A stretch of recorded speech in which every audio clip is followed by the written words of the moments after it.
안녕 친구들. 주식하는 전선생이 주식공무원 쌤이야. 어저께 시장이 조금 힘들었지? 명목상으로 지수는 상승을 했지만 상승 대비해서 하락 종목들이 훨씬 많았던 시장이지. 2배 이상 많았어. 이런 시장에선 개인 투자자들이 조금 더 어려움을 겪지. 왜냐하면 지수는 상승을 했는데 내 종목은 하락하는 그런 상황이 나오니까 상대적 박탈감이 조금 더 커졌을 거야. 특히 어저께는 제약바이오 쪽으로 자금이 쏠리면서 뭐 나머지 종목들, 특히 그 남북 경협주라던가 아프리카 돼지열병 관련된 이런 기존에 좀 올랐던 종목들이 조금 하락하는 그런 모습을 보였어.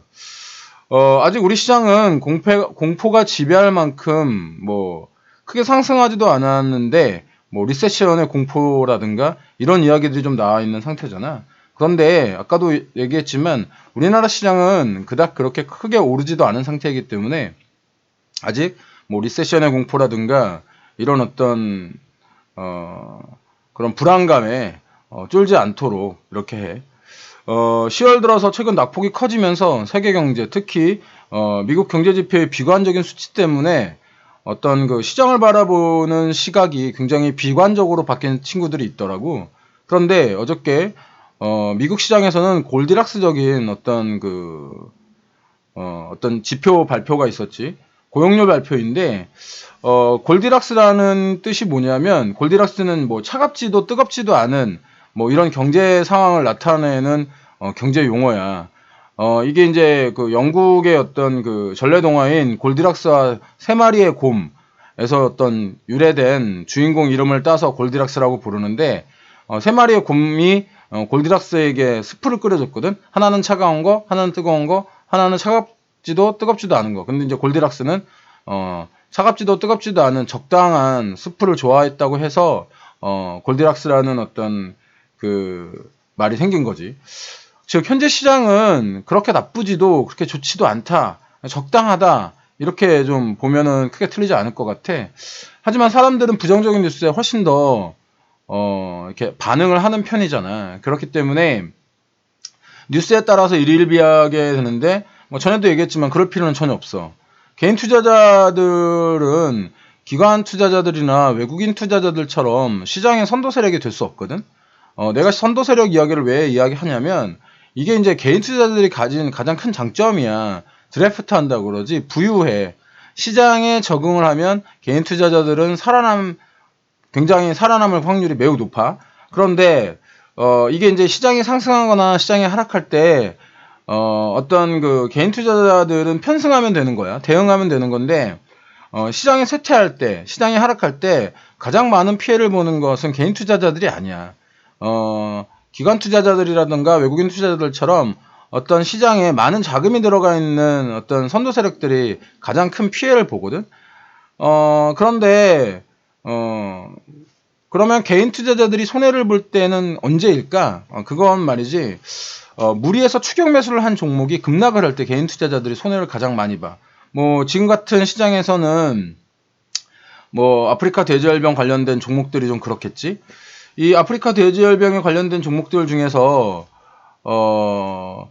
가장 많이 올랐던 종목들 중에 하나인 뭐 백광소재라든가 이글벳이라든가 이런 종목들 같은 경우 보면 굉장히 큰 폭의 하락을 확인할 수가 있는데 이런 종목들 같은 경우에는 지금 거의 고점 대비해서 43% 정도 이렇게 하락하는 그런 모습을 보이고 있거든. 고점 대비해서 43%라고 한다면 거의 반토막 수준인 거지. 한 달도 안 된 상태에서 이렇게 반토막이 나게 되면 개인 투자자들 굉장히 어려워할 수밖에 없어. 그렇기 때문에 늘 내가 얘기하는 게 추격 매수를 하지 말라. 뭐 이미 올라간 주식은 따라하지 말아라. 이런 이야기를 하는 거야. 또 이런 종목들을 기존에 가지고 있었던 사람들 있잖아. 이런 종목을 가지고 있던 사람들 기존의 어떤 그 수익률이 50%에서 뭐 한 자릿수로 떨어지는 이런 상황을 겪게 될 거야. 이럴 때 상대적인 박탈감을 갖게 되지. 고점에 있었던 그런 그 수익률이 내 수익률이라고 생각을 하기 때문에 돈을 실제로 잃지 않았어도 내가 돈을 크게 잃은 것처럼 그렇게 생각이 들 거야. 하지만 이런 고점에서 분할로 어떤 수익을 그 챙겨둔 사람 입장이라면 충분히 지금 현재 상황에 하나도 팔지 않은 사람보다는 훨씬 훌륭한 평정심을 유지하고 있을 거라는 얘기지. 근데 이야기가 나온 김에 아프리카 돼지열병에 대해서 좀 이야기를 좀 하면, 일단 아프리카 돼지열병의 경우에는 우리보다 먼저 발생한 국가들이 아직도 ING 중이야. 즉 아직 완전한 해결책을 찾지 못했다는 거지.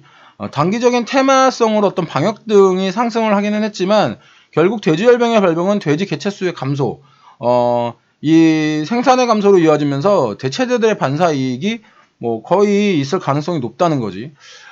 브라질의 육개 가격이 중국의 아프리카 돼지열병 때문에 70% 이상 상승했던 것은 여러분들이 봐서 기억할 테니까 꼭 숫자를 기억하도록 해.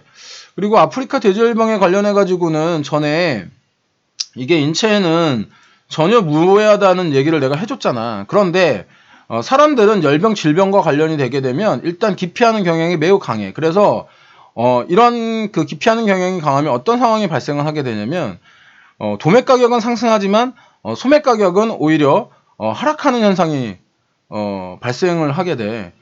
이게 뭐냐면 소비자 가격과 그 도매 가격이 디커플링 되는 현상이 발생을 하는 건데, 소비자들은 같은 돈이면 치킨이나 오리 아니면 수산식품 같은 대체재로 발길을 돌리는 성향이 있거든. 이게 이제 경제적인 시스템이고 흐름이야. 이게 나라에서만 그런 것이 아니고 전 세계적으로 모두 그랬어. 그러니까 그 똑같이 발생하는 상황이라는 거지. 그렇기 때문에 아프리카 돼지열병에 관련해 가지고는 뭐 단기적인 관점보다는 중장기적인 관점으로 바라보는 그런 어떤 시각이 필요한 거지. 이런 해줬다고 지금 내가 막 사라 이런 이야기 하는 거 절대 아니야. 뭐 시장의 유동성이 강하니까 일희일비하는 친구들이 늘어나는 것 같아서 시장을 좀 중장기적으로 바라보라는 그런 이야기를 해주는 거지. 어제 내가 이야기해 준 것처럼 그러니까 중국은 트럼프의 위기를 어떤 자신들의 무역 협상의 도구로 이용할 모양이야. 이번에 먼저 카드를 낸 것 같거든. 빅딜이 아닌 스몰딜로 끌고 갈 모양이고, 그래서 시장은 어저께 조금 실망을 한 것 같아. 어저께 이제 미국 시장이 조금 이제 하락을 했잖아. 이것은 어떤 미중 무역회담이 전체적인 협상보다는 부분적인 협상으로 가게 될 것이라고 하는 어떤 시장의 우려인 거지. 하지만 충분히 예상되었던 만큼 우리나라 시장에는 그다지 영향을 주지 않을 것이고, 오히려 우리나라 시장은 어저께 그 발표되었던 미국의 고용률 지표, 그러니까 미국의 실업률 지표가 오히려 이제 영향을 줄 가능성이 높아. 미국의 실업률 지표가 어저께 3.5%로 발표를 됐는데, 전달인 3.7%와 시장의 기대치인 예상치인 3.7%보다 훨씬 낮았어. 그렇기 때문에 훨씬 개선된 수치인 거지. 그러니까 하루하루 뉴스에 너무 쫄지 마. 주식공무원이 도와줄게. 오늘도 하루 따박따박 뭐 수익을 좀 내보자고. 주식공무원 채널 미리 구독 신청해 놓고 이런 돈이 되는 정보를 그냥 놓치면 되겠어? 안 되겠지? 그러니까 좋아요, 추천, 구독, 알람 설정까지 꼭 부탁하고, 궁금한 점 있으면 댓글로 남겨놔. 주식공무원이 친절하게 댓글 남겨줄 테니까. 오늘 하루도 성공 투자하고 항상 응원할게. 지금까지 주린이 친구들의 주식 파트너 따박따박 수익률의 주식공무원 쌤이었어. 오늘 하루도 화이팅 하자고. 빠이빠이 짜이젠.